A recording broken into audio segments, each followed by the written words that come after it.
This cargo ship is just leaving the port of Singapore at dawn. It's roughly 400 meters long and displaces 200,000 tons. The manifest lists the contents as construction materials, but what's really in the hold is something far more valuable: sand. Not just any sand. This is marine sand, dredged from the seabed off the coast of Cambodia. Each ton is worth more than silver on the international market. The shipping manifest lists the cargo value at $47 million for one load of sand. The captain has no idea that entire villages disappeared to fill his ship, that people died extracting what's in his hold, that he's carrying one of the most sought-after commodities on Earth. Behind this lies a billion-dollar system fueled by insatiable construction demand and enabled by corruption that spans continents. A supply chain hiding in plain sight. This is how the sand empire works.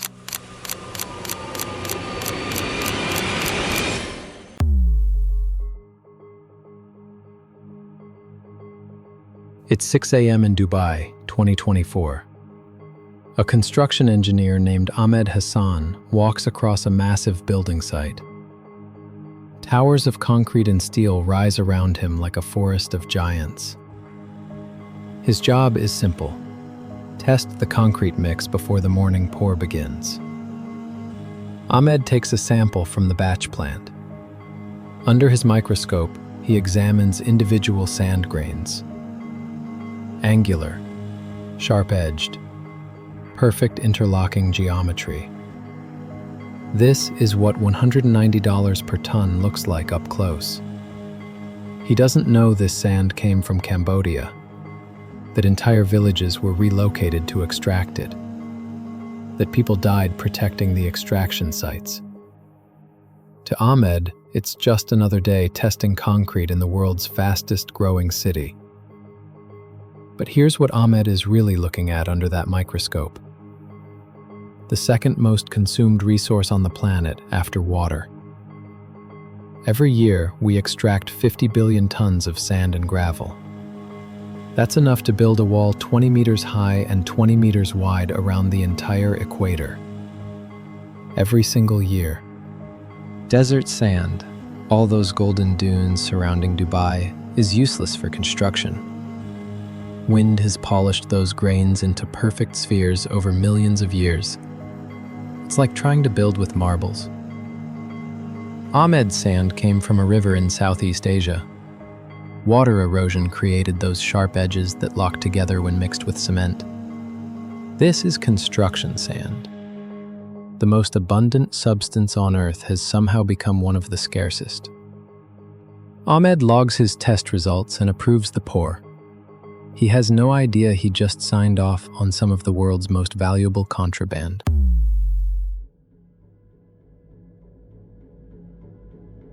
It's a humid evening in Uttar Pradesh, June 2015. Jagendra Singh sits at his desk, typing furiously on his laptop. The freelance journalist has spent weeks tracking money flows from illegal sand mining operations to local politicians. His investigation is almost complete. Outside, a group of men gather near his house. They're not here to talk. Singh's story traces sand extraction contracts worth millions of rupees. Fake permits, bribes to forest officials, a criminal network that reaches the highest levels of state government. He's planning to publish tomorrow. At 10:30 p.m., Singh hears voices outside, then pounding on his door. He grabs his phone and starts filming as the men force their way in. The video captures what happens next. They drag him outside, douse him with gasoline, set him on fire. Singh burns to death in front of the local police station. His murderers drive away. The pattern repeats across India with chilling consistency. Sandeep Kothari, shot dead in Madhya Pradesh 2016 while investigating sand mafia operations. Karun Misra, murdered in Uttar Pradesh the same year after exposing corruption in mining contracts. Sandeep Sharma, killed in 2018 following his reports on illegal sand extraction. Shubham Mani Tripathi, shot 6 times in 2020. He was 25 years old. His crime? Asking questions about sand. In August 2024, 4 journalists in Chhattisgarh were arrested on completely fabricated drug charges. Their real offense? Investigating sand smuggling networks that involved corrupt police officers. When their frame-up was exposed, the officer who planted the evidence was arrested himself. This is what happens when you dig too deep into the sand trade. It's become one of the world's deadliest beats for journalists, because the sand mafias have billions to protect.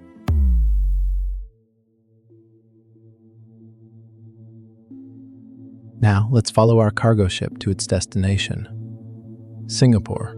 This tiny island nation has accomplished something that should be physically impossible. Since the 1960s, Singapore has increased its total land area by 20%. They've literally grown their country. The method?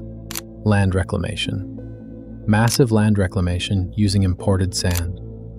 Singapore has consumed 517 million tons of sand over 2 decades. That's enough to bury Manhattan under 200 feet of material. But they're not stopping. The Long Island Initiative, an 8-mile chain of artificial islands, will require 240 million metric tons of sand. Construction budget? $10 billion. Singapore's hunger has triggered a regional crisis.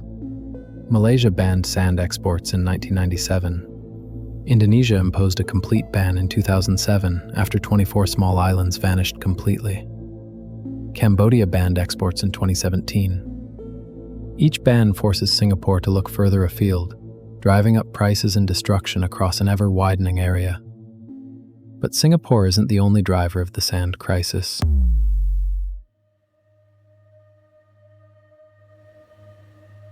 Mountain View, California, 2025. Google's construction manager, Sarah Chen, stands before an empty lot that will soon become one of the world's largest data centers. The project's specifications are staggering. 750,000 square feet of concrete-intensive construction, requiring specialized foundations and electromagnetic shielding. Every AI query you make will eventually flow through buildings like this one. Buildings that consume massive amounts of concrete.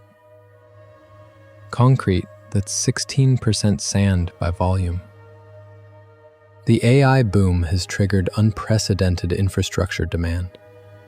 Meta announced plans to invest $10 billion in a single Louisiana complex called Hyperion, a facility spanning over 4 million square feet. Microsoft outlined up to $80 billion in planned data center investments for 2025. Google projected spending increases to $75 billion for cloud infrastructure expansion. Each facility needs massive concrete foundations to support equipment weighing thousands of tons. Specialized concrete walls to contain electromagnetic interference. Hundreds of thousands of cubic meters of sand-intensive construction. Chen reviews the concrete specifications for Google's Mesa facility. The foundation alone will consume enough sand to fill 1,200 Olympic swimming pools. She doesn't know that sand will come from rivers across Southeast Asia, that communities will be displaced to extract it, that her digital infrastructure project connects to an extraction network spanning continents. Every time we interact with AI, stream videos, or store photos in the cloud, we're contributing to sand consumption through the infrastructure required to power those interactions. Our digital lives have very physical footprints. The servers processing this video you're watching right now sit in concrete buildings made from sand extracted somewhere on Earth.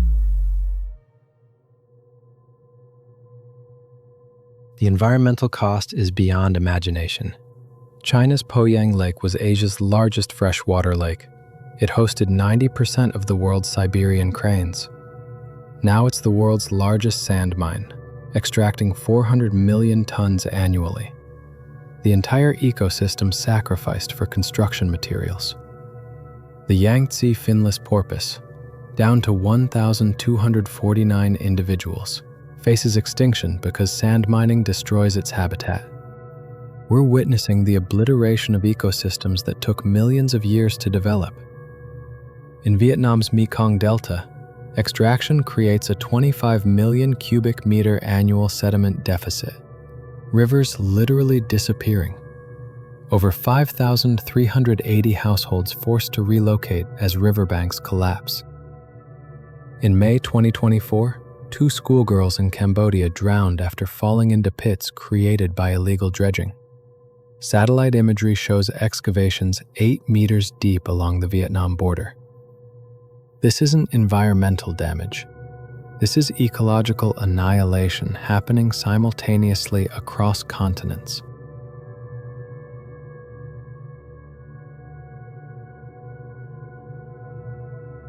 In 2024, Vietnamese journalist Le Dinh Nguyen published something explosive, a 3-part investigation revealing Vietnam's legal sand mining meets only 10 to 20% of demand. The remaining 80 to 90% comes from illegal operations worth billions annually. The investigation was so damaging, it triggered government responses across multiple countries. Vietnam's deputy prime minister issued emergency directives to 9 ministries. Cambodia established a sand resource management committee within weeks. 18 officials and business leaders were prosecuted directly because of his reporting. Nguyen followed the money. He traced illegal operations to companies linked directly to Cambodia's prime minister and high-ranking officials. Sophisticated enterprises using coordinated barge fleets to transport millions of tons across borders. This is investigative journalism at its most powerful.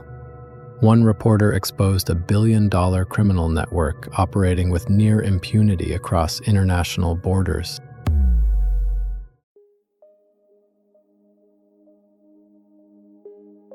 The international response revealed the network's true scale. Interpol's Operation Sanu arrested 200 people across West Africa in 2024. Nigeria arrested 327 suspects since March alone. The Philippines caught 35 Chinese nationals running sophisticated illegal operations. In Nigeria, Chinese nationals Yang Chaobao, Zhong Dunyi, and 5 others were caught establishing illegal, black sand mining sites using industrial equipment and coordinated logistics. In the Philippines, 13 Chinese nationals were arrested on Homonhon Island, running unauthorized operations while entering on tourist visas. The pattern repeats globally. Criminal networks exploit regulatory gaps between countries. They corrupt local officials. They use industrial equipment to strip mine resources with maximum efficiency and minimum oversight. Sand has become international contraband. Unlike drugs, legitimate sand makes it nearly impossible to distinguish criminal operations from legal ones. Sand prices have exploded as demand vastly outpaces supply. U.S. construction sand hit $12.20 per metric ton in 2023. Specialized fracking sand surged 185% to $70 per ton during shortages. Global exports reached $2.53 billion in 2024. 67% growth since 2020. But here's what's disturbing. Reported exports? 134 million metric tons annually. Reported imports? 544 million metric tons. That's a 410 million ton discrepancy. The missing sand comes from illegal operations, criminal networks, extraction that doesn't appear in official statistics because it happens outside legal frameworks. The silica sand market reached $13.10 billion in 2024, projected to hit $23.70 billion by 2032. We're talking about one of the world's largest commodity markets, operating largely in shadows.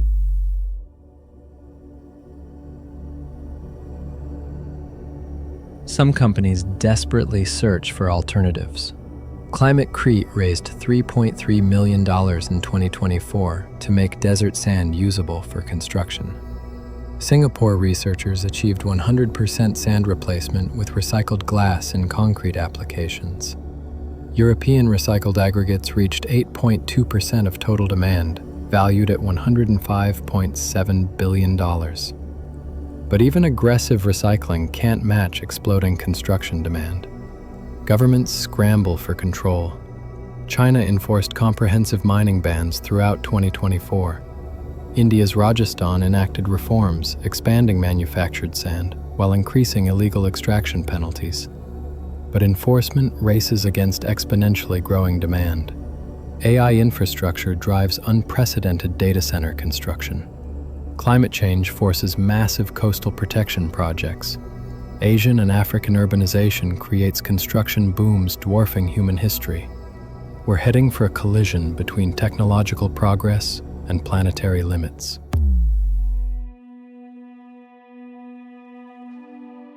Every building in your city, every road you drive, every bridge you cross, the smartphone in your hand, the data center powering this content. They all depend on sand extracted from rivers, lakes, and coasts worldwide. Much of that sand was stolen. People died protecting the networks that supplied it. Entire ecosystems were destroyed extracting it. Communities were displaced when riverbanks collapsed.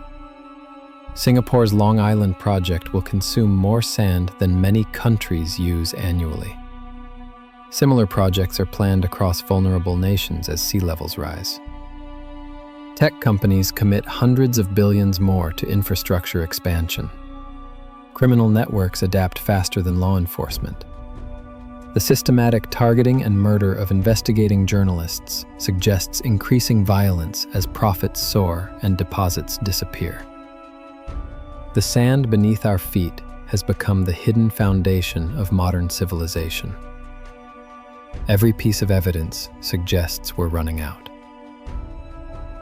This is how the most abundant substance on Earth became one of its most precious commodities. How criminal empires worth hundreds of billions were built on silicon dioxide grains. How the race to extract it faster than nature can replace it reshapes our planet in ways we're only beginning to understand. The sand wars have begun. Most of us don't know we're already fighting them.